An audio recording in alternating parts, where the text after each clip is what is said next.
Teachers, కూతురులందరికీ, నా బిడ్డలందరికీ నా హృదయపూర్వక వందనాలు. నిన్న మీరు నన్ను ఆహ్వానించినందుకు నా హృదయపూర్వక వందనాలు. నేను అడుగు పెట్టిన ఏ ప్రాబ్లము, సమస్య సాల్వ్ అవ్వకుండా ఉండదు.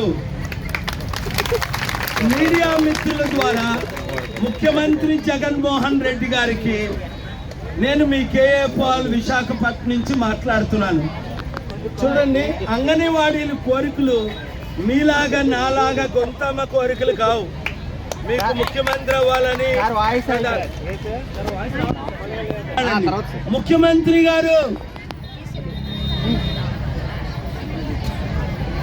వీళ్ళు మీ చెల్లెళ్ళు, నా చెల్లెళ్ళు, కూతుర్లు, వీరు అడిగిన కోరికలు ఆకాశాన్ని అంటుకోలేవు. మీ కోరికలు నా కోరికల కంటే చిన్న కోరికలే. వాళ్ళు ఏమడుగుతున్నారు? నిన్న చెప్పాను, అంగన్వాడీ రాష్ట్ర వ్యాప్తంగా చేయమంటున్నారు. 2 వాళ్ళ డిమాండ్లు ఒక 8 ఉన్నాయి. ఎవరైనా పేపర్ ఉందా అంటే ముందు ఇచ్చిన హామీను అంగన్వాడీలుగా తెలంగాణ వలె అంట, నేనైతే కన్నా అన్ను, అదనంగా వేతనాలు పెంచండి. సుప్రీంకోర్టు తీర్పు ప్రకారం అంగన్వాడీలకి గ్రాట్యుటీని మన రాష్ట్రంలో అమలు చేద్దాం.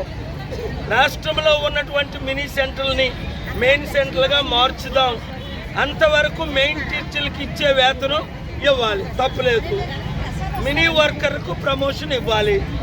రిటైర్మెంట్ బెనిఫిట్ 5 లక్షలకు పెంచాలి. ఏముంది ఈ కాలంలో? వేతనం 15%, 50% పెన్షన్ ఇవ్వాలి.